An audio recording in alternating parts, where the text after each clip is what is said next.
따뜻한 생강차 한 모금이 생각이 많이 나는데요. 저는 꼭 생강을 사다가 꿀을 넣은 생강청을 해놔서 자주 마시곤 합니다. 알싸한 생강차를 마시면 몸이 따뜻해지는 게 느껴지더라고요. 몸이 차신 분들은 생강이 몸을 데우는데 효과가 있다고 많이 들어보셨을 거예요. 과연 진짜 이 생강은 우리의 몸을 따뜻하게 해주는 효과가 있을까요? 또 어떤 방법으로 먹어야 효과가 좋을지 같이 알아볼게요. 생강은 다양한 건강 효능을 가지고 있어 요즘 많은 사람들이 주목하는 식품 중 하나인 거 알고 계시나요? 생강은 우리 몸에 여러 가지 유익한 성분들이 함유되어 있는데요. 그 중에서도 진저론, 쇼가올, 진저롤 성분들은 생강의 특유의 매운맛과 향을 내는 성분들이기도 합니다. 특히 이 성분들은 노년층에게도 유익한 성분이라서 건강관리에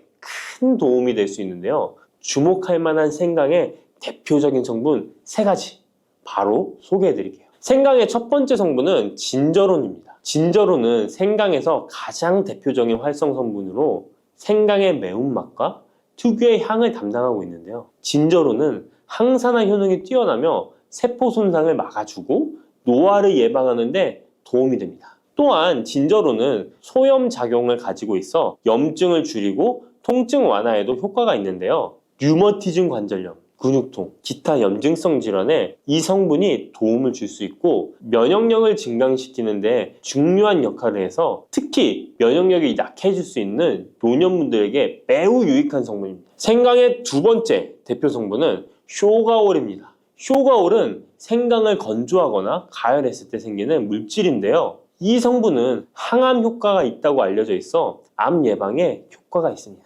쇼가올은 진저론보다 강력한 항염증 작용을 하는데요. 이 성분은 염증을 유발하는 물질인 프로스타글란딘의 생성을 억제하는데 매우 효과적인 것으로 밝혀졌습니다. 쇼가올은 소화기 계통에 유익한 성분으로 유명한데요. 위의 점막을 보호하고 위염을 예방하며 소화불량을 개선하는 데 유용하며 위장을 자극하여 소화를 돕고 변비를 완화하는 데 중요한 역할을 합니다. 소화 기능이 떨어지기 쉬운 노년층에게 특히 유용한 성분입니다. 생강의 세 번째 대표 성분은 진저롤입니다. 진저롤은 생강을 신선한 상태에서 섭취할 때 함유되어 있는 성분인데요. 이 진저롤은 진통 효과가 뛰어나고 항염증 작용을 통해 몸의 염증을 줄이는 데 도움을 줍니다. 이 성분은 혈액순환을 촉진하고 체온을 올려주는 효과가 있어 특히 수족냉증에 효과적입니다. 어르신분들 중 혹시 겨울만 되면 손과 발이 차신 분들이 있으신가요? 생강의 이 성분은 노년층에게 자주 겪는 손발 차가운 문제를 해결하는 데 큰 도움이 될 수 있습니다.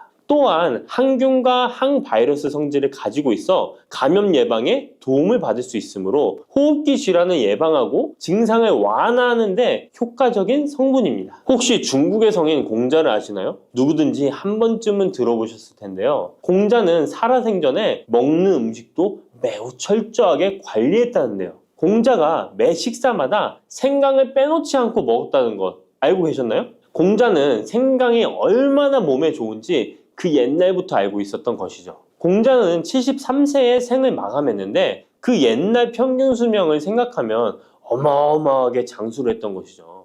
이렇게 건강에 좋은 생강, 생강이 왜 그렇게 좋은지 생강이 이 우리 건강에 어떤 도움이 되는지 4가지 주요 효능을 소개해 드릴게요. 생강의 효능 첫 번째는 면역력 강화입니다. 서울대 노화연구소에서 꼽은 면역력에 좋은 식품 3가지 안에 이 생강이 포함되는 거 알고 계셨나요? 생강에는 아까 소개해드렸던 3가지 성분 진저론, 쇼가올, 진저롤이 포함되어 있어 면역력을 강화하는 데 매우 효과적입니다. 특히 항염증 효과가 뛰어나 몸의 염증을 줄여주고 면역 체계가 더 강하게 작동하도록 도와주는데요. 면역력이 떨어지기 쉬운 노년층에게는 자주 섭취하는 것이 좋은 식품입니다. 생강을 꾸준히 섭취하면 감기나 각종 질병에 걸리는 확률을 낮출 수 있다는 거 잊지 마세요. 생강의 두 번째 효능은 항산화 효과입니다. 미국 국립암연구소가 꼽은 항산화 식품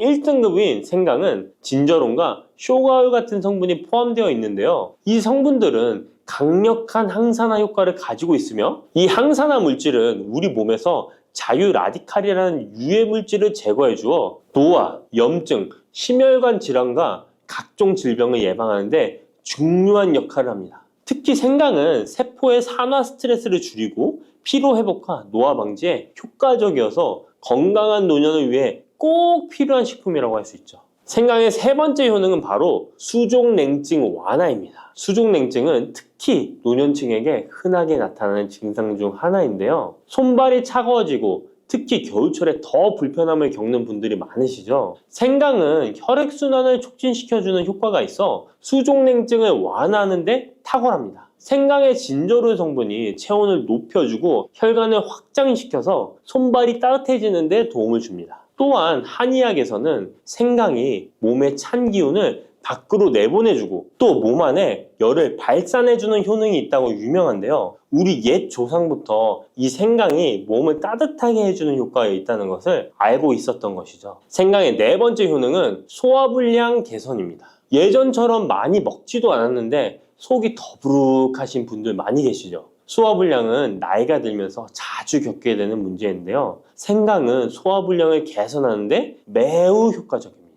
생강에 포함된 쇼가올 성분은 위장의 운동을 촉진시키고 위염을 예방하는 데 도움이 되는데요. 또한 메스꺼움이나 구토 증상을 완화시켜주기 때문에 특히 소화기 계통에 문제가 있는 분들에게 좋습니다. 그런데 이렇게 좋은 생강 그냥 차로만 드시고 계시는 분 많으시죠? 각 방법은 그에 맞는 효능을 더욱 잘 발휘할 수 있기 때문에 여러 방법으로 생강을 활용하는 것이 좋습니다. 차로 드시는 것 말고도 여러 가지 섭취하는 방법에 대해 자세히 알려드릴게요. 첫 번째 방법은 가장 간단한 방법으로 생으로 먹는 것입니다. 생강을 얇게 썰어서 샐러드나 요리에 넣어 먹을 수 있는데요. 생으로 먹을 경우 생강의 모든 효능을 그대로 섭취할 수 있으며 항산화와 항염 효과를 가장 잘 느낄 수 있습니다. 물론 그 특유의 매운맛이 강하기 때문에 매운맛을 좋아하지 않는 분들은 식초에 절여주시거나 물에 조금 담가 매운기를 확 빼고 드시거나 생으로 조금 먹는 것이 좋습니다. 두 번째 방법은 생강을 말려서 먹는 방법입니다.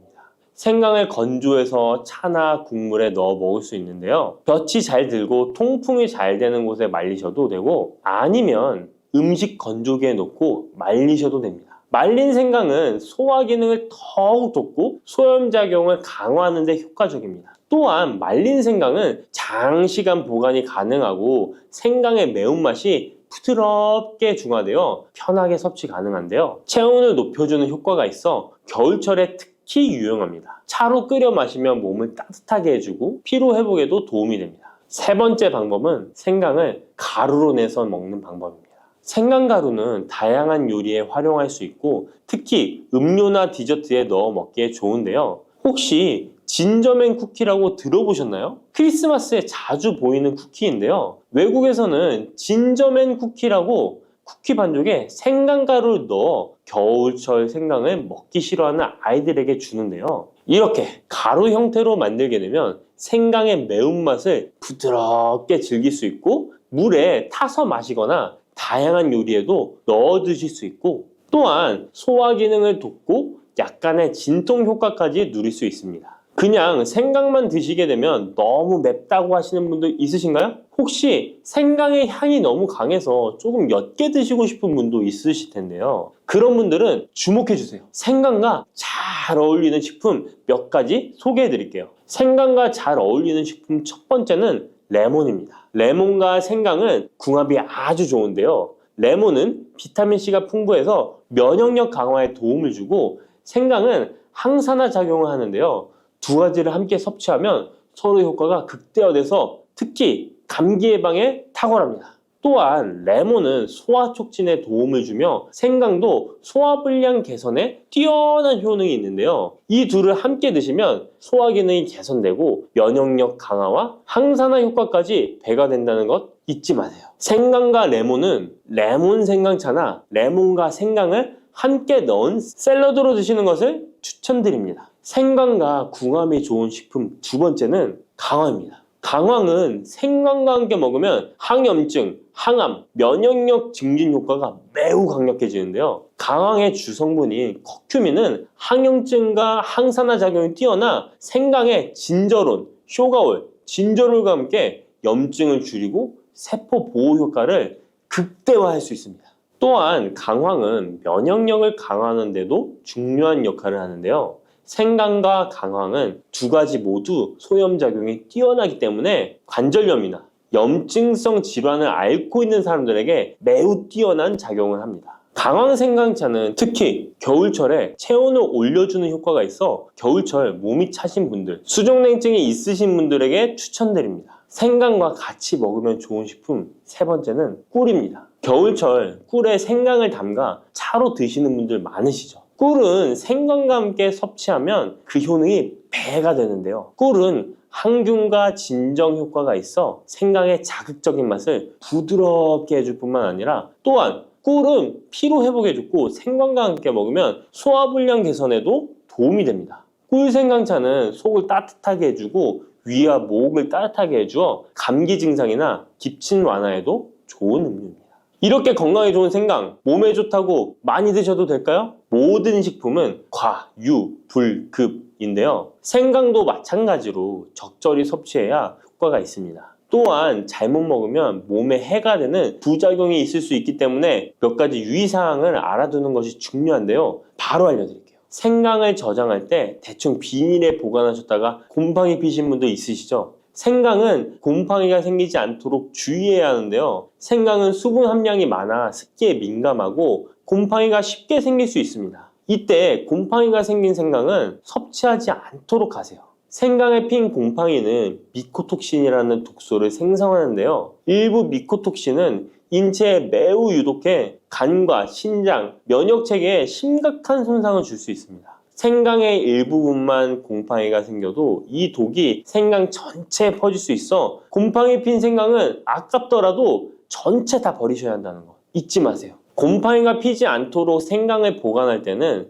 통풍이 잘 되는 곳에 보관하고 습기가 많은 곳은 피하는 것이 좋습니다. 생강은 많은 효능을 가지고 있지만 과다 섭취할 경우 부작용이 있을 수 있는데요. 너무 많이 지나치게 먹으면 속이 쓰리거나 위염이나 위장장애를 일으킬 수 있습니다. 하루에 2에서 3g 정도로 섭취하는 것이 적당하며 위장에 민감한 분들은 조금 더 적은 양을 섭취하는 것이 좋다는 것 기억하세요.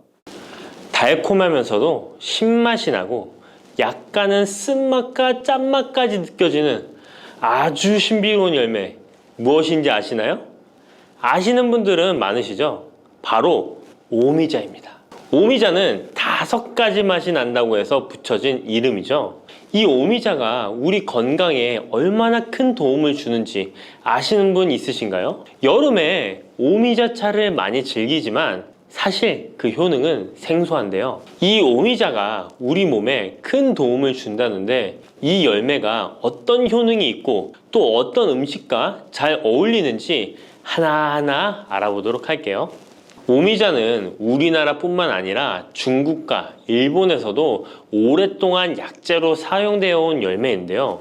이름에서 알 수 있듯이 신맛, 단맛, 쓴맛, 짠맛, 매운맛 이렇게 5가지 맛이 난다고 해서 오미자라고 불린답니다. 주로 산속 깊은 곳에서 자라는 동굴식물의 열매로 늦여름에서 초가을 사이에 수확을 하죠. 오미자의 많은 효능 중에 가장 유명한 건 기관지에 좋다는 건데요. 오미자가 어떻게 우리의 기관지를 보호하는지 바로 알려드릴게요. 요즘 미세먼지나 환절기, 건조한 날씨 때문에 기관지가 불편한 분들 많으시죠? 기침이 자주 나고 목이 따갑거나 가래가 끓는 느낌이 드신다면 기관지가 약해져 있을 가능성이 큰데요. 이럴 때 오미자가 효과가 좋다는 거 알고 있으신가요? 오미자에는 휘잔드린과 고미신이라는 성분이 풍부하게 들어있는데요. 휘잔드린은 주로 기침 억제와 거담 작용을 통해 기관지 건강에 도움을 줄 수 있는 성분입니다. 거담 작용이란 기관지 내의 가래를 제거하는 것을 말하는 것이고 또한 기침 반사를 억제하여 과도한 기침을 완화시키는 데 도움을 주는데요. 특히 만성 기침이나 기관지염과 관련된 기침 증상을 완화시키는데 탁월한 효과를 보입니다. 또 이 성분들은 기관지 점막을 보호하고 염증을 줄여주는 역할도 해주는데요. 쉽게 말해서 기관지 점막을 튼튼하게 만들어서 외부 자극으로부터 보호해주는 것이죠. 오미자는 기관지 확장 효과도 가지고 있는데요. 기관지가 좁아지면 숨쉬기가 답답하고 가래가 쉽게 끼게 되는데 오미자가 기관지를 확장해주면서 원활한 호흡을 도와주는 것입니다. 그래서 천식이나 만성 기관지염이 있는 분들에게는 최고의 식품인 것이죠. 특히 가래가 끈적하고 잘 나오지 않을 때 오미자차를 따뜻하게 마셔주면 한결 편해지는 것을 느낄 수 있습니다. 이렇게 기관지 건강을 지켜주는 오미자, 정말 대단하죠? 오미자의 놀라운 효능 두 번째는 당뇨 예방입니다. 현대인들에게 점점 더 흔해지고 있는 질환 중 하나가 바로 당뇨인데요. 당뇨병은 한 번 걸리면 평생 관리해야 하는 질환이기 때문에 예방이 무엇보다 중요한 거 다 아시죠? 그런데 오미자가 당뇨 예방에 아주 좋은 역할을 한다는 사실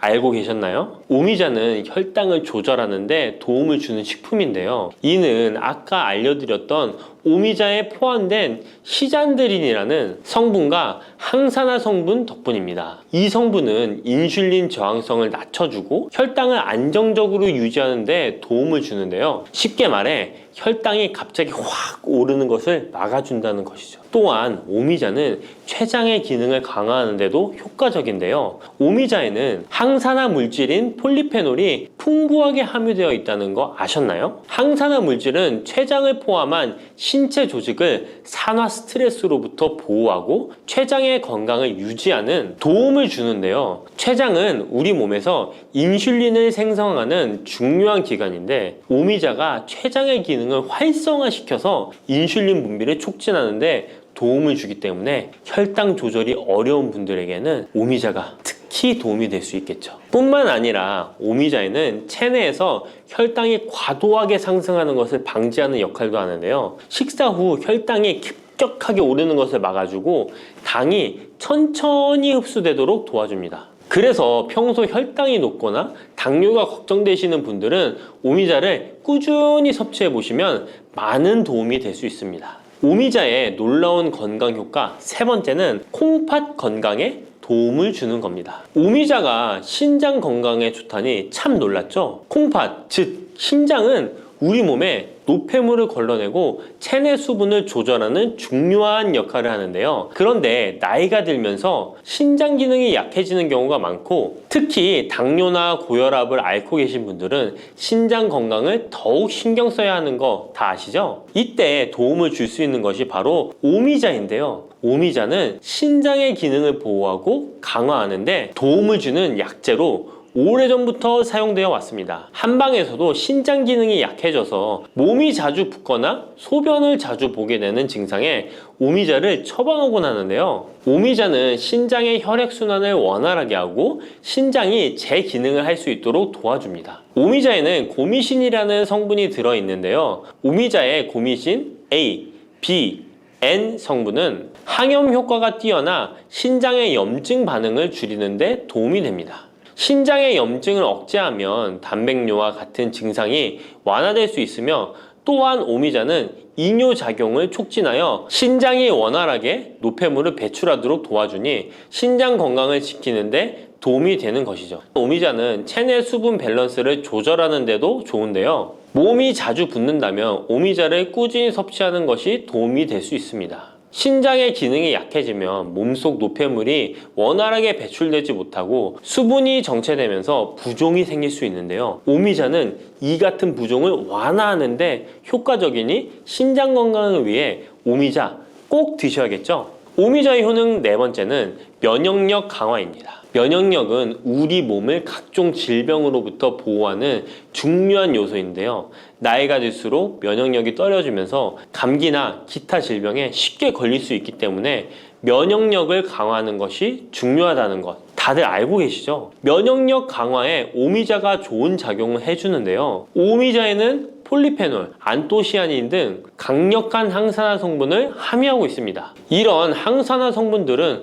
우리 몸의 면역력을 높이는 데 도움을 주는 것이죠. 특히 폴리페놀과 폴라보노이드 성분이 풍부해서 우리 몸의 세포를 손상으로부터 보호하고 염증 반응을 감소시키고 면역 체계를 강화할 수 있는데요. 오미자의 항염증 작용은 면역력을 유지하는 데 도움을 주고 활성산소를 제거하는 역할도 하기 때문에 면역력뿐만 아니라 노화 방지에도 효과적이죠. 또한 오미자는 우리 몸의 백혈구 수치를 증가시키는데 도움을 줄 수 있다는 것 아셨나요? 백혈구는 외부에서 침입하는 바이러스나 박테리아를 공격하는 역할을 하는 중요한 세포인데 오미자를 섭취하면 백혈구의 활동이 활발해지면서 감염 예방에 도움을 받을 수 있습니다. 오미자의 놀라운 건강 효과. 5번째는 피로 회복입니다. 우리 몸이 피곤할 때 단순히 잠을 많이 잔다고 해서 피로가 쉽게 풀리지 않을 때가 있지 않으신가요? 특히 중년과 노년층이 되면 피로가 쉽게 쌓이고 회복이 더뎌지는 경우가 많은데요. 자도 피로가 풀리지 않고 개운하지 않을 때가 있죠. 이럴 때 도움이 되는 것이 바로 오미자입니다. 오미자는 피로 회복에 도움을 주는데요. 오미자가 철분을 함유하고 있다는 것 아셨나요? 철분은 적혈구의 헤모글로빈 생성에 중요한 역할을 하는데요. 철분이 충분하면 혈액 내의 산소 운반 능력이 향상되어 혈액순환이 원활해질 수 있습니다. 혈액순환이 원활해지면 우리 몸 구석구석에 산소와 영양분이 잘 전달이 되기 때문에 피로가 덜 쌓이게 되고 특히 오미자는 간 기능을 보호하는 효과도 있어 피로로 인해 몸이 무거운 분들에게 더욱 유익한 식품이죠. 또 오미자에는 고미신이라는 성분이 들어있는데요. 이 성분들은 아까 알려드렸던 콩팥 건강에 유익한 작용을 할 뿐만 아니라 간 기능 활성화를 시키고 피로 물질을 빠르게 분해하는 역할을 한다고 알려져 있습니다. 간은 우리 몸의 해독작용을 담당하는 중요한 기관인데 오미자가 간의 기능을 도와주면서 피로 회복에도 큰 도움을 주는 것입니다. 또 오미자는 스트레스를 줄여주는 효과도 있는데요. 스트레스가 많으면 피로가 쉽게 쌓이게 되는데 오미자가 신경을 안정시키는 작용을 해서 긴장을 풀어주고 피로를 완화하는 작용을 해주는 것이죠. 그러니 스트레스와 피로가 누적되어 힘든 날에는 오미자차 한 잔을 마시는 것도 좋은 방법이겠죠. 이렇게 여러 가지 건강에 이점이 있는 오미자를 드실 때 생으로 드시는 분들은 잘 없으실 텐데요. 어떤 방법으로 섭취해야 몸에 200% 이득이 되는지 오미자 섭취 방법 바로 알려드릴게요. 오미자를 가장 쉽게 섭취하는 방법은 찬물에 우려 마시는 건데요. 오미자를 뜨거운 물에 넣고 끓이면 끓일수록 꿀이나 스테비아를 넣어서 맛을 조절하면 됩니다. 따뜻한 오미자차도 좋지만 냉침으로 천천히 우려내면 색도 더욱 예쁘고 맛도 깔끔한데요. 여름철에는 시원하게 즐길 수 있어서 더욱 좋은 오미자차, 여름철에는 시원하게 즐길 수 있어서 더욱 좋은 오미자 냉침차 만드는 방법 알려드릴게요. 준비 재료는 간단한데요. 말린 오미자 30g, 물 500ml, 꿀 또는 레몬입니다. 만드는 방법은 말린 오미자는 한번 가볍게 헹궈 불순물을 제거해 준 뒤에 깨끗한 물 500ml에 오미자를 넣고 냉장고에 12시간 이상 우려주는 건데요. 참 쉽죠? 시간이 지나면 붉은 빛을 띠면서 오미자 특유의 새콤달콤한 맛이 우러나오는데요. 원하는 농도에 따라 더 오래 우려내도 좋습니다. 여기에 단맛이 필요하면 꿀을 넣고 상큼한 맛을 더하고 싶다면 레몬을 띄워보세요. 맛이 한층 더 업그레이드 된답니다. 이렇게 만든 오미자 냉침차는 여름철에 얼음을 넣어 마시면 더운 날씨에 지친 몸을 개운하게 해주니까 여름철 한번 만들어 보세요. 오미자는 강한 신맛이 있어서 단맛이 나는 음식과 잘 어울리는데요. 요구르트와 함께 먹으면 더욱 맛있고 건강하게 즐길 수 있습니다. 상콤하고 달콤하면서도 건강에 좋은 오미자 요구르트 만드는 방법 알려드릴게요. 준비 재료는 간단한데요. 말린 오미자 10g, 물 150ml, 플레인 요구르트 1컵, 꿀 또는 올리고당 하나에서 2큰술입니다. 만드는 방법은 먼저 말린 오미자를 물 150ml에 넣고 냉장고에 12시간 이상 충분히 우려주세요. 이때 뜨거운 물이 아니라 찬물에 우려야 영양성분이 더 잘 추출됩니다. 이렇게 냉침으로 우려낸 오미자는 체에 걸러 즙만 따로 준비해주세요. 플레인 요구르트 1컵에 오미자 냉침 액기스를 넣고 잘 섞어줍니다. 신맛이 강하다면 꿀이나 올리고당을 하나에서 2큰술 넣어 맛을 조절해 주세요. 이렇게 하면 새콤달콤한 오미자 요구르트가 완성됩니다. 아침에 가볍게 먹거나 간식으로 챙겨 드시면 장 건강에도 도움이 되고 피로 회복에도 좋으니 꼭 해 드셔보세요. 세 번째로 소개해 드릴 것은 오미자청인데요. 오미자청은 오랫동안 보관할 수 있어서 언제든지 쉽게 차로 만들어 마실 수 있습니다. 또한 청을 이용해서 다양한 음식에도 활용이 가능한데요. 오미자청 만드는 방법도 알려드릴게요. 준비 재료는 말린 오미자차 400g 혹은 냉오미자 500g, 설탕 또는 비정제 설탕 500g 또는 꿀 400g, 유리병입니다. 만드는 방법은 말린 오미자일 경우 오미자를 깨끗이 씻은 후에 물에 30분 정도 불려준 뒤 체에 받쳐 물기를 제거한 후에 유리병에 오미자를 담아주세요. 생 오미자는 잘 세척 후 바로 유리병에 담아주세요. 오미자와 설탕 또는 꿀을 넣어 충분히 잘 섞어줍니다. 그 다음 뚜껑을 닫고 상온에서 2에서 3일 정도 숙성시킨 후 냉장고에서 2주 이상 보관하면 오미자청이 완성됩니다. 오미자청은 물에 타서 차로 마셔도 좋고 탄산수에 넣어 에이드처럼 즐겨 마셔도 맛있는데요. 또한 오미자청과 레몬즙을 활용해서 샐러드 드레싱으로도 활용할 수 있습니다. 만드는 방법도 어렵지 않고 활용 방법도 많으니 한번 집에서 해보시는 것도 좋겠죠? 몸에 좋은 오미자차도 과하게 드시면 안 좋은데요. 오미자는 혈압을 상승시킬 수 있는 성분을 소량이지만 함유하고 있기 때문에 고혈압을 걱정하는 분들이라면 다량으로 섭취하는 것은 피하셔야 하는데요. 특히 혈압 약물이나 혈액 응고 약물을 복용 중인 분들은 오미자를 다량으로 드시게 되면 약효에 영향을 줄 수 있기 때문에 적당량 드시는 것이 좋겠습니다. 녹두는 이렇게 드셔야 당뇨가 예방되고 혈당이 쑥 떨어집니다. 한의학에서는 약으로 사용할 정도로 약효가 뛰어난 식재료가 녹두입니다. 우리 선조들은 이 약효를 잘 알고 일반 가정에서도 많이 사용했습니다. 이런 녹두가 만병의 근원인 고혈압과 당뇨에도 좋다는 사실 알고 계셨나요? 그런데 이렇게 좋다는 녹두도 잘 알고 드셔야 하는데요. 잘못 드시면 우리 몸에 독이 될 수도 있고 잘 드시면 보약이 될 수도 있습니다. 녹두는 어떻게 또 무엇과 먹어야 되고 주의할 점은 무엇인지 모두 알려드릴게요. 녹두에 약간 거친 식감을 싫어하시는 분들이 껍질을 까고 녹두 속 알맹이만 드시는데요. 녹두에 놀라운 영양 성분들이 거의 다 껍질에 있기 때문에 녹두 껍질은 반드시 함께 드셔야 합니다. 녹두에는 식이섬유가 풍부하고 소화를 돕는 효소가 많아 소화가 잘 안 되는 분들이 드시면 도움이 되는데요. 녹두에 풍부한 식이섬유가 장 운동을 활발하게 하고 소화를 돕는 효소가 장내에 유익균을 풍성하게 해줘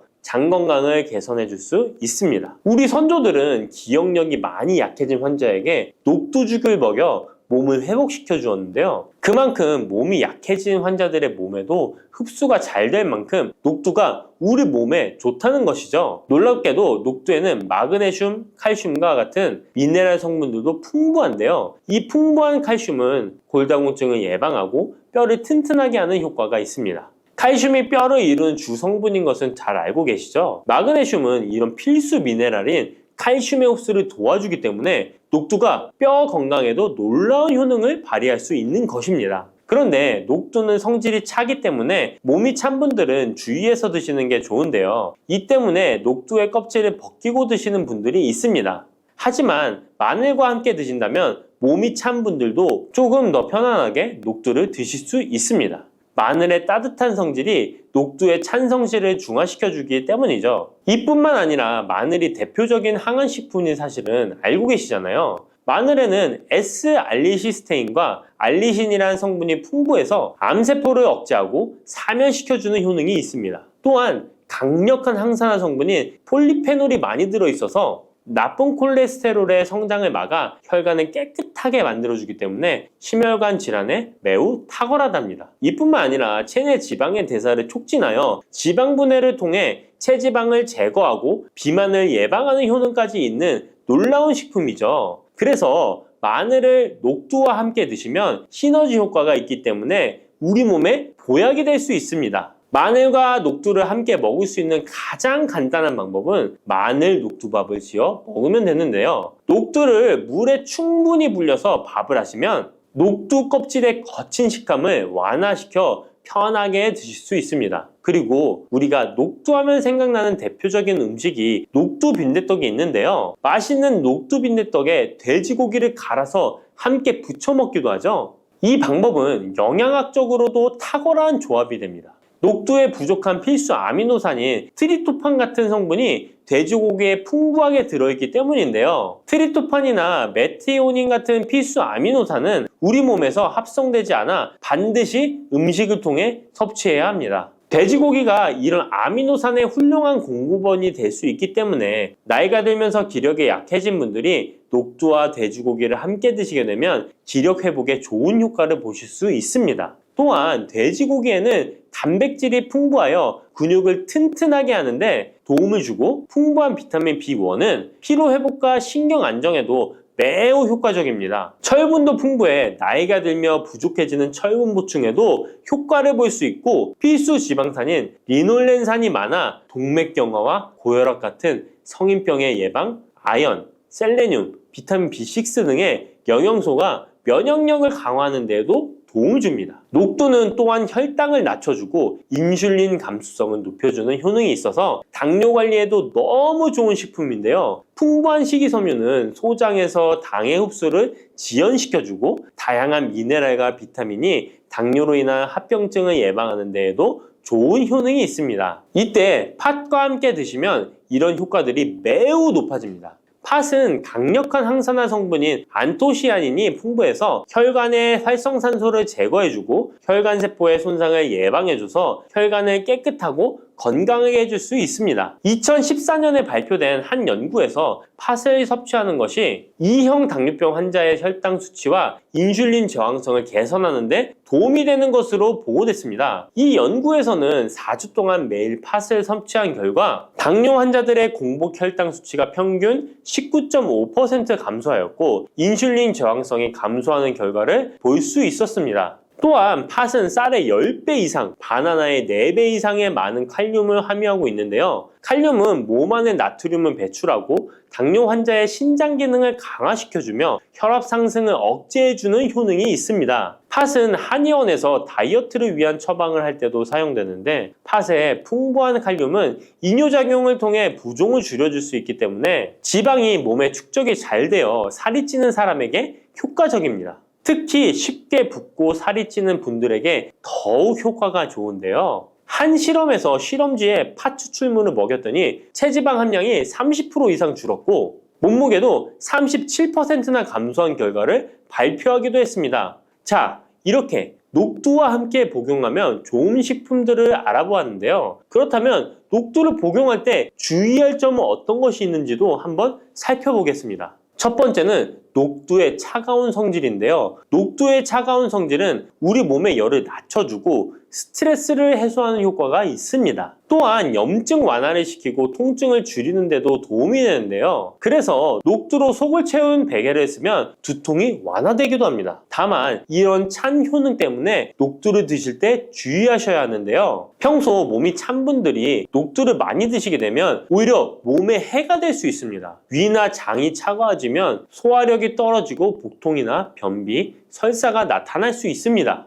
이런 분들이 녹두를 드시려면 앞에서 알려드린 대로 마늘과 함께 드셔보시기 바랍니다. 그리고 두 번째 주의할 점은 바로 녹두의 강력한 해독작용입니다. 녹두의 해독작용은 우리 몸의 중요한 장기 중 하나인 간에 많은 도움을 주는데요. 간은 우리 몸의 독소를 해독하는 역할을 맡고 있는데 녹두가 이런 간의 해독 기능을 도와주게 됩니다. 녹두의 풍부한 단백질과 펩타이드는 간 해독작용에 필요한 글루타치온의 원료를 공급해주며 체내의 중금속과 독성물질과 결합하여 몸 밖으로 내보내는 역할을 하게 됩니다. 특히 중금속 해독 연구에서는 납, 카드뮴 등의 흡수를 억제하거나 배출을 도와서 독성 완화 효과를 보여주기도 했습니다. 하지만 이런 효과가 우리가 보약을 복용하는 경우에는 상극이 될 수 있습니다. 보약의 효과가 녹두의 해독작용 때문에 많이 사라져버릴 수 있기 때문입니다. 그래서 한의원에서 한약을 지으면 녹두나 숙주나물을 먹지 말라고 얘기하는 겁니다.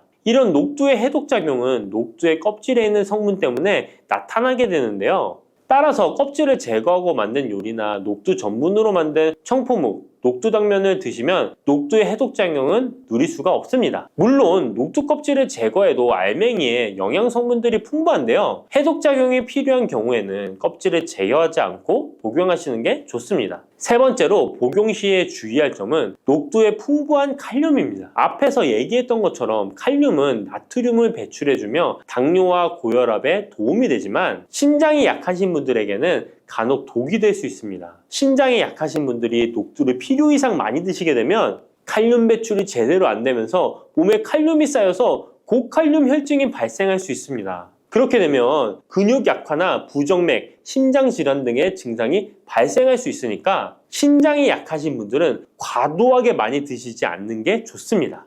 뿌리, 줄기, 이파리까지 버릴 것 없는 대파는 정말 다양한 조리법도 있는데요. 피를 맑게 하고 내장 지방을 없애주며 장 건강에도 좋은 풍부한 영양소들도 함유되어 있어 반드시 먹어야 하는 채소 중 하나입니다. 이런 대파도 함께 먹으면 보약이 되는 음식이 있고 또 독이 될 수 있는 음식도 있습니다. 그리고 먹는 방법에 따라 효능도 다르다고 하니 다양한 방법으로 드시는 것을 추천해 드리고요. 그럼 지금부터 대파의 효능과 함께 먹으면 보약이 되는 음식 3가지와 독이 되는 음식 2가지까지 알려드리겠습니다. 그리고 대파의 특급 레시피 4가지와 대파 보관법까지 대파의 모든 것 알려드릴게요. 우리나라에서는 통일신라 때부터 재배를 했다고 알려져 있습니다. 그만큼 오랫동안 재배하고 식탁에 올라온 채소인데요. 대파 특유의 향이 다른 식재료의 잡냄새를 제거하는데 탁월한 효과가 있어서 생선이나 고기류의 냄새를 제거하는 향신료로도 많이 사용되고 있죠. 뿐만 아니라 물에 넣고 끓이게 되면 감칠맛이 좋아져서 다양한 육수와 채소를 만드는 데에도 빠지지 않고 들어가는 재료이기도 합니다. 이런 대파의 첫 번째 효능이 바로 내장 지방을 싹 빼준다는 것입니다. 대파에는 특유의 향과 알싸한 매운맛을 나게 하는 성분이 있는데요. 이 성분이 바로 황화알릴이라는 성분입니다. 이 황화알릴은 대파에 열을 가해 굽게 되면 프로필 메르캅탄이라는 성분과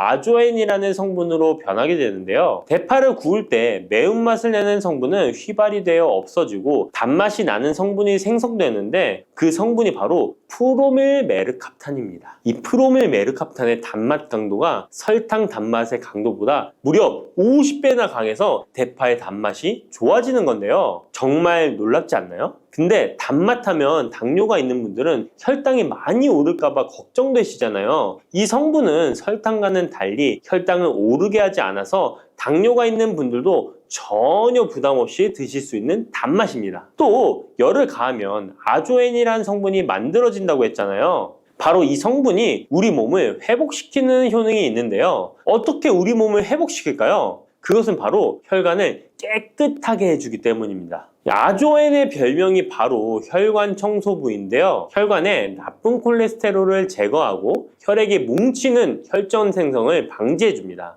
혈관도 확장해줘서 혈액순환을 원활하게 해주는 역할도 해준답니다. 이런 효능으로 신진대사를 원활하게 해주고 동맥경화, 고지혈증, 고혈압 등의 심혈관 질환을 예방하는 데에도 도움을 줄 수 있습니다. 뿐만 아니라 내장지방을 분해해 몸 밖으로 배출시켜주는 효능이 있어서 건강뿐만 아니라 다이어트에까지 도움을 주는데요. 최근에는 다이어트 식품으로도 많이 활용되고 있습니다. 그리고 대파의 녹색 부분에는 베타카로틴이 풍부한데요. 이 성분이 바로 강력한 항산화 물질입니다. 이 베타카로틴은 우리 몸속의 활성산소를 제거하여 노화를 방지해주고 피부의 탄력을 유지하여 주름을 예방하는 효과도 탁월하여 피부 미용에도 좋은 영양소입니다. 그리고 면역세포의 기능을 강화해주어 감기나 독감 등의 질병을 예방하고 알레르기 반응을 억제해주는 효과도 있습니다. 또한 베타카로틴은 눈의 피로도 해소해주는데요. 시력을 보호하고 야맹증과 안구건조증을 예방하는 데에도 도움을 줄 수 있습니다. 대파의 베타카로틴은 구울 때 2.5배나 증가한다고 하는데요. 이런 대파의 효능을 극대화해 먹을 수 있는 방법이 있습니다. 대파의 특급 레시피 소개해드리겠습니다. 우선 대파를 깨끗하게 씻어주시고요. 5cm 정도로 잘라주십니다. 대파를 반으로 갈라주셔도 되고 그냥 사용하셔도 됩니다. 기름을 두르지 않은 팬에다가 대파를 올려서 구워주시는데 앞뒤로 골고루 약간 탄 것 같이 잘 구워줍니다. 이제 장을 만들어 줄 건데요. 물을 2컵 넣어주시고요. 간장을 반 컵 넣어줍니다.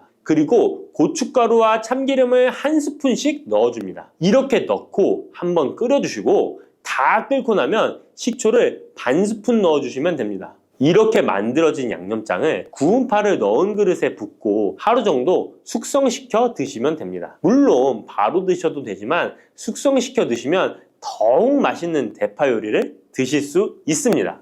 그리고 대파에서 대파의 뿌리는 특히 채소와 육수를 만들 때 많이 사용하는데요. 대파의 뿌리에는 알리신이라는 성분이 풍부하게 함유되어 있습니다. 이 알리신은 우리 몸을 따뜻하게 해주고 열을 올려주는 역할을 하고 혈액순환을 원활하게 해줘서 신경을 안정화시켜주기도 하는데요. 이렇게 신경을 안정시켜주는 효능으로 불면증도 완화해주어 잘 때 머리맡에 두고 주무시는 분들도 계십니다. 그리고 알리신은 몸에 열을 내주는 효능으로 기침 감기와 가래를 완화시켜주는 데 도움을 주며 항균, 항암 효과도 있어서 각종 바이러스와 암세포를 억제해 주어 암을 예방하는 데에도 탁월한 효능을 발휘합니다. 알리신은 지방을 분해하고 배출해줘서 다이어트에도 도움을 준다고 알려져 있습니다. 그리고 대파의 뿌리 부분에는 폴리페놀 성분이 많이 함유되어 있어 심혈관 질환 예방에 탁월한 효능이 있습니다. 식이섬유도 풍부하여 장 운동을 활성화하고 배변 활동을 도와 변비를 예방하고 숙변을 제거하는 효능도 있고요. 이런 대파 뿌리를 채소나 육수 만드실 때 말고는 특별히 많이 안 쓰는데요. 대파 뿌리의 특급 레시피를 하나 알려드릴게요. 그것은 바로 대파 뿌리 생강차입니다. 대파 뿌리와 생강을 함께 끓여서 차로 드시게 되면 기관지나 폐와 같은 호흡기의 염증을 제거해주고 무릎과 같은 관절의 염증도 제거해주어 관절 통증을 완화시켜줄 수 있습니다. 생강에는 진저롤, 쇼가올, 페로 화합물 등 다량의 항염증 성분들이 함유되어 있어서 우리 몸의 염증을 제거하는 데 탁월한 효능을 가지고 있습니다. 생강은 약재로서 오랫동안 사용되어 왔는데요. 최근에도 계속해서 새로운 효능이 발견되고 있을 정도로 약성이 아주 좋은 식품입니다. 최근 한 연구 결과에 따르면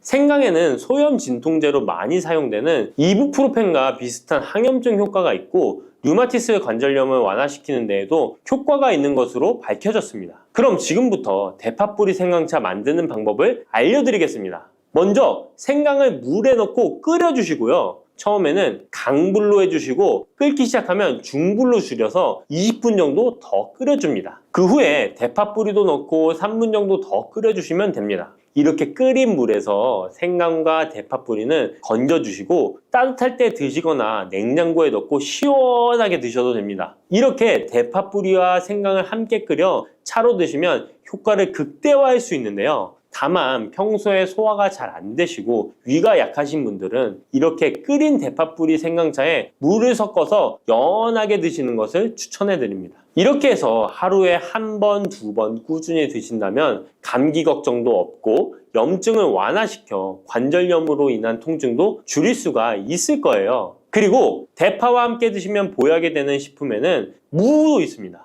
무를 말려서 무말랭이로 드시면 무의 좋은 성분들을 농축하여 드실 수 있다고 하는데요. 간단하게 다시 한번 알려드리자면 무를 드시면 기침과 가래를 멈추게 해주는 효능이 있고 소화를 잘 되게 해주며 혈관을 깨끗하게 해줘서 심혈관 질환에도 도움을 줄 수 있습니다. 또한 칼슘의 함량이 높아서 골다공증을 예방하고 뼈를 튼튼하게 만들어주죠. 그리고 해독작용도 뛰어나고 혈당을 조절해줘서 당뇨를 예방하는 데에도 도움을 줄 수 있습니다. 이렇게 좋은 물을 대파와 함께 드시면 그 효능이 극대화될 수 있는데요. 특히 혈액을 깨끗하게 해줘서 심혈관 질환을 예방하며 당뇨 또한 예방해 줄 수 있을 뿐만 아니라 당뇨 합병증을 완화시켜 주는 데에도 탁월한 도움을 받을 수 있습니다. 대파를 넣은 무말랭이 무침을 만들어 드시면 오독오독한 무말랭이 식감도 좋고 입맛도 돌게 하는 반찬으로도 정말 좋으니까 꼭 대파 무말랭이 무침도 만들어서 드셔보시길 바랍니다.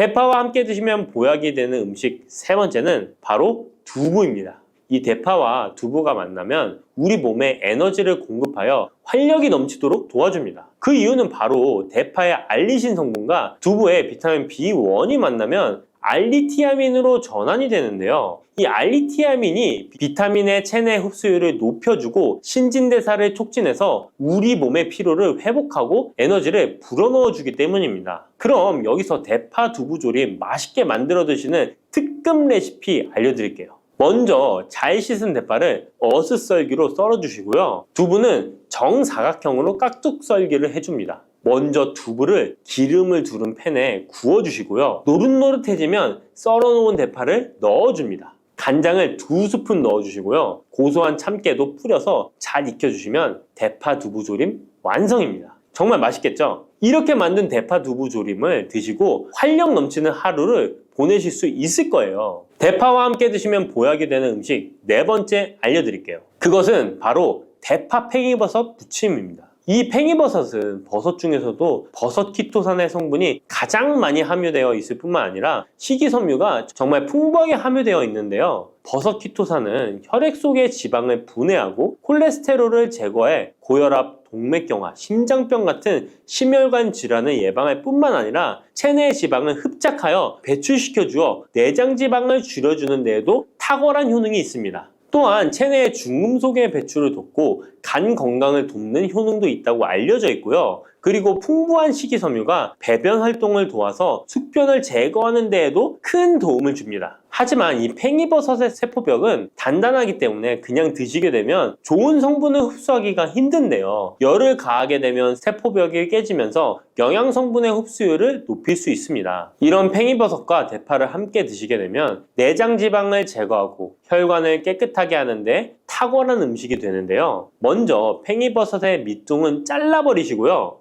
팽이버섯을 적당한 크기로 잘 썰어줍니다. 그리고 흐르는 물에 잘 씻어줍니다. 그리고 대파는 어슷썰기로 잘게 썰어주시고요. 적당한 용기에 계란을 풀어주세요.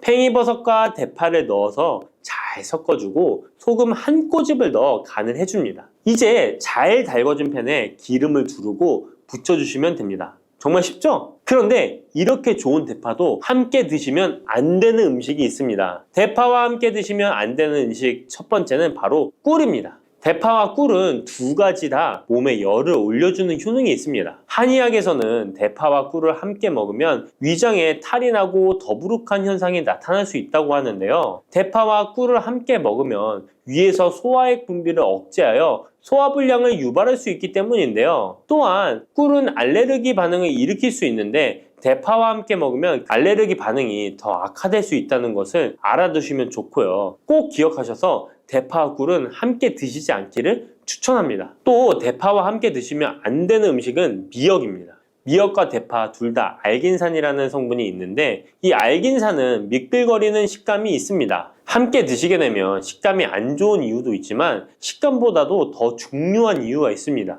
왜냐하면 파에는 인과 유황 성분이 있기 때문인데요. 미역과 파를 함께 드시게 되면 파의 인과 유황 성분이 미역에 함유된 칼슘의 흡수를 방해하게 됩니다. 미역에는 칼슘 함량이 높아서 골다공증 예방에 좋은 효능이 있는데 이 효과를 떨어뜨리게 되는 것이고요. 미역국을 끓일 때 대파로 채수를 내어 시원한 미역국을 끓여 드시는 분들이 계신데 절대 미역국을 끓일 때 대파는 사용하지 않으셔야 합니다. 자, 다음으로는 대파 보관하는 법을 알려드릴게요. 대파를 한 단 사면 양이 많아 한 번에 드시지 못하는 경우가 많은데요. 대파를 보관하실 때는 씻지 않고 흙이 묻은 채 보관하는 것이 좋지만 사용하기 불편하기 때문에 씻어서 보관하는 방법 알려드릴게요.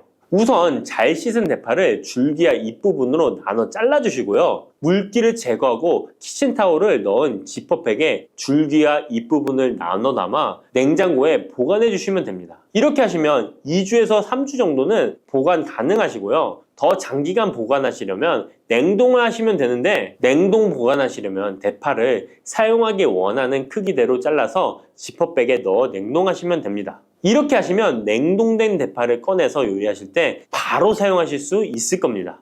부추와 이것을 함께 드시면 죽어가던 혈관이 살아나고 치매가 예방됩니다. 부추에는 항산화 성분과 각종 비타민, 칼슘, 칼륨 등의 미네랄 성분이 풍부하여 간 해독에 좋고 콜레스테롤을 낮추며 당뇨 예방과 조절에 도움이 되고 심혈관 질환을 예방하는 데에도 탁월한 효능이 있습니다. 부추가 건강에 도움이 된다는 사실은 많은 분들이 알고 계시지만 부추의 효능에 대해 자세히 알고 계신가요? 부추의 효능, 함께 먹으면 보약이 되는 음식과 부추를 드실 때 주의할 점, 그리고 부추의 특별한 조리법까지 모두 알려드릴게요. 같이 먹으면 좋은 음식 첫 번째는 두부입니다. 두부는 기본적으로 단백질이 풍부하며 리놀렌산, 레시틴, 피토스테롤 등의 성분이 풍부해서 몸 안에 콜레스테롤 수치를 낮춰주고 혈액순환을 원활하게 하여 동맥경화, 심근경색, 뇌출혈 등의 심혈관 질환을 예방할 수 있습니다. 그리고 두부는 체력과 근력을 유지하는 데 큰 도움을 주는데요. 바로 두부의 풍부한 단백질 때문이죠. 근육은 매일 일정량이 새로운 근육으로 대체되기 때문에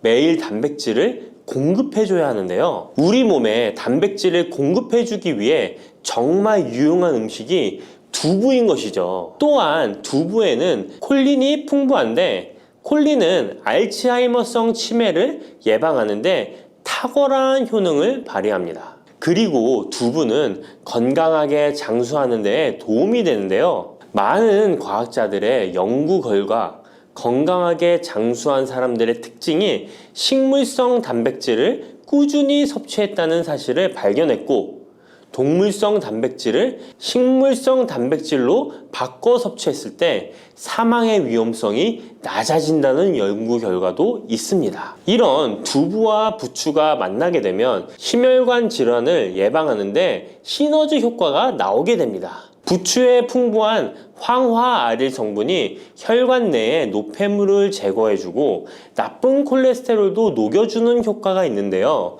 그렇게 되면 혈액은 깨끗해지고 혈액순환이 원활하게 되어 심혈관 질환을 예방할 수 있습니다.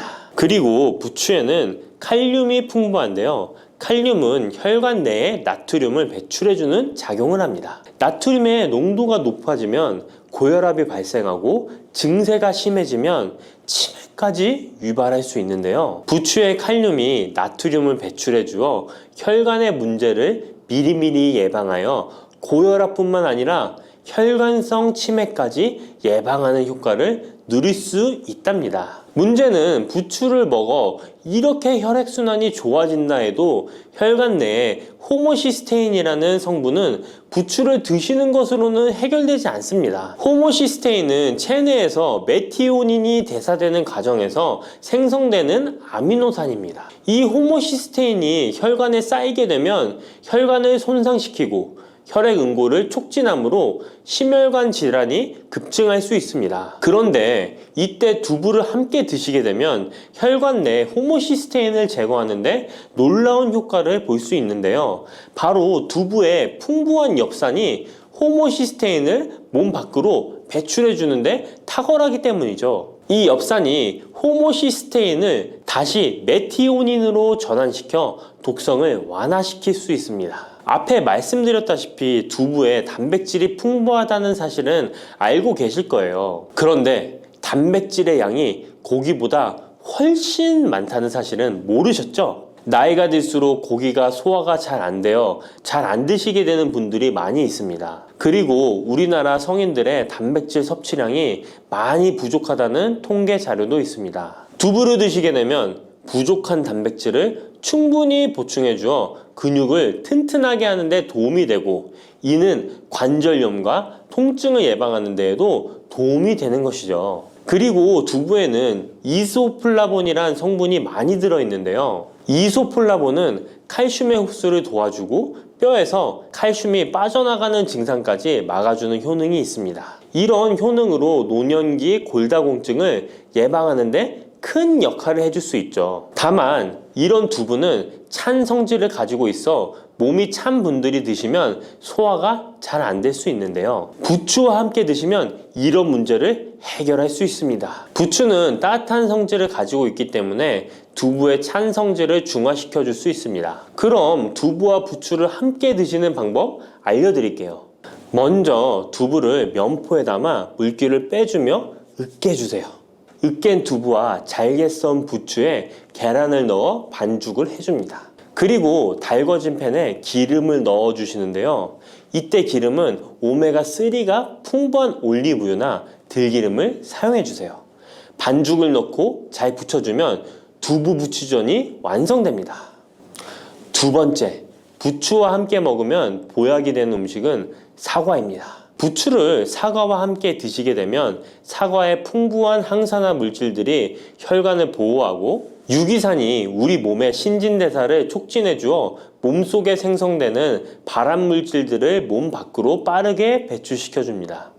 부추의 효능 중 가장 중요한 것 중에 하나가 바로 이 항암 효과인데요. 부추에 있는 다양한 영양 성분과 식이섬유, 항산화 물질들 덕분이죠. 부추에는 비타민 A, 비타민 C와 같은 항산화 물질이 풍부합니다. 이 항산화 물질은 세포를 손상시키고 염증을 유발하며 노화를 촉진하는 활성산소를 제거하는 역할을 해주고 암세포의 활성을 억제하는 효능이 있습니다. 특히 비타민 A는 면역체계를 강화시켜주어 우리 몸이 암세포와 싸워 이길 수 있는 힘을 높여주는 역할을 해준답니다. 세포를 손상시키는 주범에는 프리라디칼이란 물질이 있는데요. 프리라디칼의 체내 농도가 높아지면 암세포의 발생이 급격하게 올라가게 됩니다. 이런 나쁜 물질을 부추의 비타민 C와 비타민 E가 제거해 주어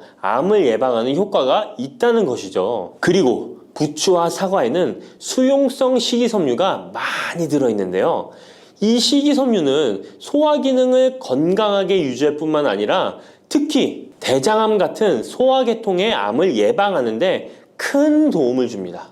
그리고 식이섬유가 풍부한 부추와 사과는 혈당 관리에 도움을 주어 당뇨를 예방하고 개선하는데 큰 역할을 하는데요. 식이섬유는 혈관 내에 콜레스테롤을 배출하는 데 도움을 주고 당 성분이 장에서 천천히 흡수되도록 해주어 혈당이 급격히 오르는 것을 방지해 줍니다. 이렇게 되면 췌장에서 인슐린이 분비되는데 충분한 시간을 벌어주어 췌장이 혹사되는 것도 예방해 주는 것이죠. 그럼 부추와 사과는 어떻게 드시면 좋을까요? 먼저 각종 채소로 샐러드를 만들어 드실 때 부추와 사과를 채를 썰어 함께 드셔도 정말 맛있게 드실 수 있습니다. 그리고 부추와 사과를 함께 갈아서 주스로 만들어 드셔도 좋은데요. 만드는 방법도 아주 간단합니다. 먼저 잘 씻은 부추를 적당한 크기로 잘라주시고 사과도 가운데 씨를 빼고 적당하게 잘라줍니다. 믹서기에 넣고 물 1컵, 올리브 오일을 1스푼 넣어줍니다. 올리브 오일을 넣으면 부추의 영양 성분 흡수율을 몇 배나 올려줄 수 있습니다.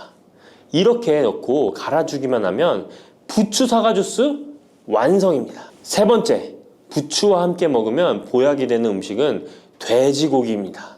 부추의 강력한 생명력은 지친 간을 되살리는데도 그 효능이 뛰어나 간에 쌓인 독소를 제거하는데도 효과적인데요.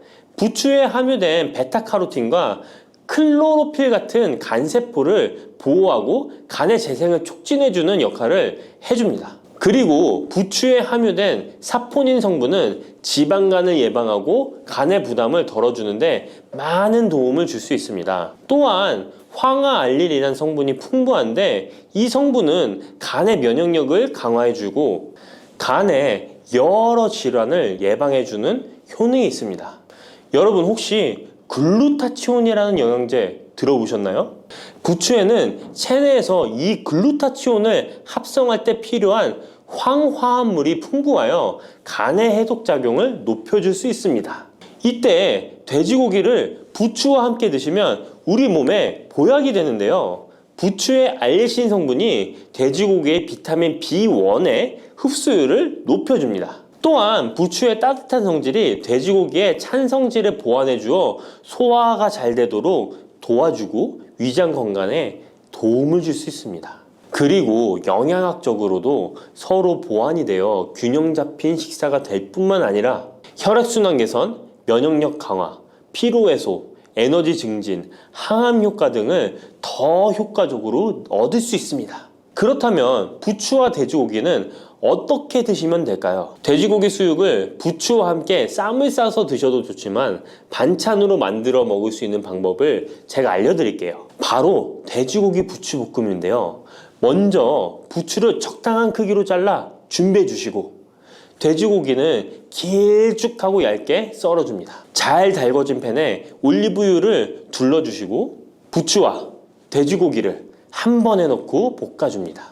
이때 대파와 다진 마늘을 넣어주시고 간장으로 간을 해주시면 됩니다. 다 볶아진 후에 들기름을 살짝 곁들여 주시면 고소함이 폭발할 뿐만 아니라 영양도 만점인 보약 반찬이 완성됩니다. 참고로 돼지고기 대신 오리고기를 사용해도 훌륭한 요리가 된답니다. 네 번째, 부추와 함께 먹으면 보약이 되는 음식은 브로콜리입니다.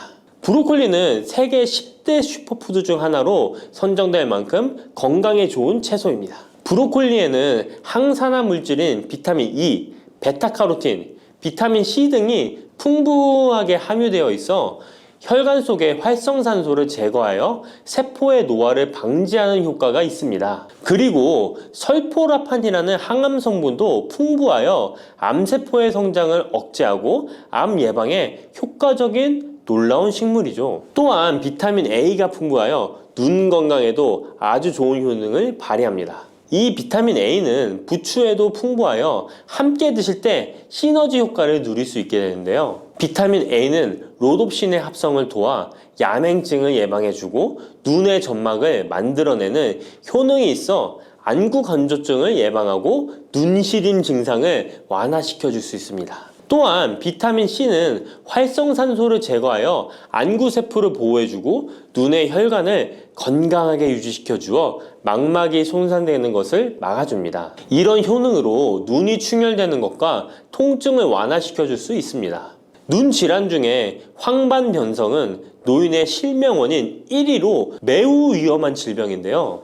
부추와 브로콜리에 풍부하게 들어있는 비타민 E가 예방해 줄 수 있습니다. 황반변성은 안구의 급격한 노화로 인해 발생하는데 비타민 E가 노화를 막아주는 효능이 있어 황반변성을 예방하는 데 도움을 줍니다. 이 비타민 E는 비타민 C, 비타민 A와 함께 먹을 때 우리 몸에서 흡수율이 올라가는데요.